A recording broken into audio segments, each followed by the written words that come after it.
Hola a todos, soy María Eugenia Ramos Font y trabajo como técnico en el Servicio de Evaluación, Restauración y Protección de Agrosistemas Mediterráneos. En esta actividad os voy a dar un paseíto por los jardines de la Estación Experimental del Zaidín.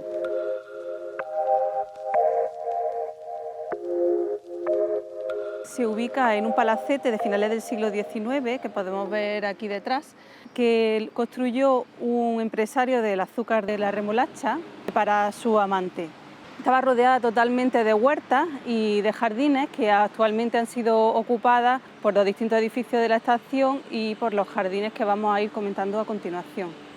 El tipo de jardines originarios eran más bien tipo jardines franceses, con una estructura geométrica, ordenada, y estos fueron evolucionando hacia un tipo de jardín más bien tipo inglés, con grandes praderas, con árboles salpicados, dando una apariencia aparentemente irregular y natural, y con una serie de arbustos también salpicados en ellos.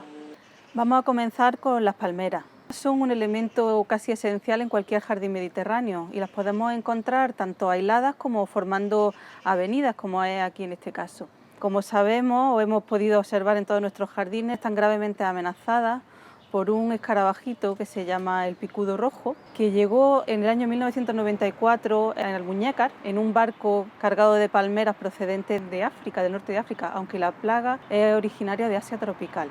Existen tratamientos tanto biológicos como de químicos para el control del picudo y es esencial que se dé ese tratamiento anual para que no sigan muriendo palmeras. Existen unos sistemas de bombeo que podemos ver a continuación, en el cual las palmeras más altas se pueden aplicar el insecticida bombeándolo hasta que llegue al cogollo, porque es en el cogollo donde excava este picudo su galería, matando todas las hojas y haciendo que la palmera muera.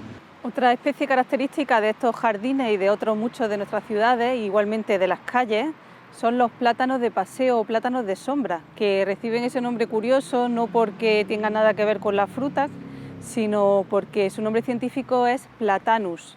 Este árbol es muy característico por su corteza, que se desprende en placas que le da distintos colores, desde el verde, el gris, marrón.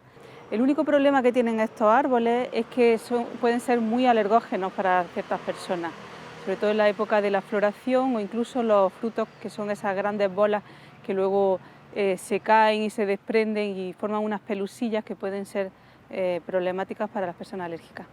El chimonanto o macassar es un arbusto originario de Asia, en concreto de China, que llegó a Europa en el siglo XVIII y se cree que llegó tanto a los cármenes del Albaicín como a la Alhambra en el siglo XIX. Es una especie muy jardinera porque es de las poquitas que florecen durante el invierno, entonces cuando están sus ramas aún desnudas, tiene unas florecitas pequeñas, amarillas, de un color clarito y un aroma muy sutil pero muy agradable. Es una especie además que tiene propiedades medicinales y se utiliza allí en Asia como dentro de la medicina tradicional china. En la Estación Experimental de Zaidín tenemos 4 especies distintas de coníferas. Aquí tenemos a la derecha el abeto, el clásico abeto de Navidad que viene del norte de Europa, que de hecho fue un investigador que lo trajo aquí porque ya le había crecido después de unas Navidades y lo plantó y fijaros lo bien que se ha criado. Tenemos aquí este otro que no es una picea, ahora veremos sus diferencias. Luego tenemos un pinsapo, que es el abeto más meridional que hay en Europa y está solamente un relicto del terciario y está en la Sierra de las Nieves, en Grazalema y en Sierra Bermeja.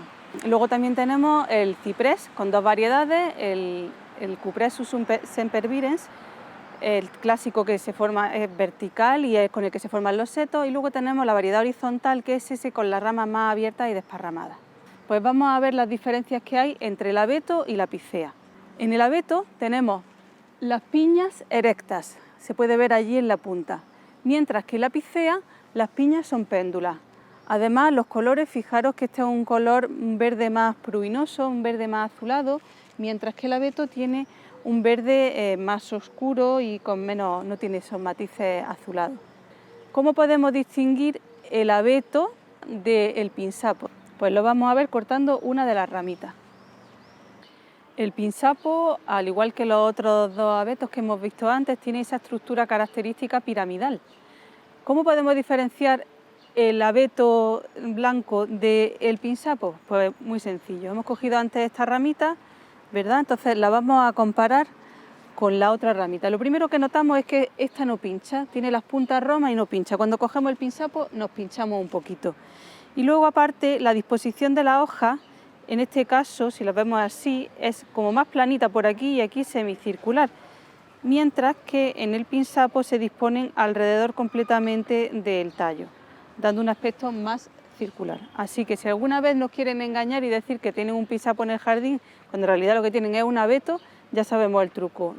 Bueno, estamos aquí delante del tilo, que a mí personalmente es una de las especies que más me gusta. Siempre digo que es como si fuera el cerdo de las plantas, se puede aprovechar todo. En primer lugar es una especie jardinera, como veis, que da una sombra magnífica. En junio florece y echa esas flores con esa fragancia que casi que emborracha. Se pueden aprovechar sus flores, como ya sabemos, tienen propiedades sedantes, antiespasmódicas. La corteza tiene también propiedades antiespasmódicas y vasodilatadoras. La savia se puede obtener una especie de sirope. De las cortezas se puede hacer también cuerdas. La madera se utiliza para hacer imaginería porque es muy blanda y es muy buena para eso, y como curiosidad también se utilizaba para poner las tablillas con las etiquetas de las momias.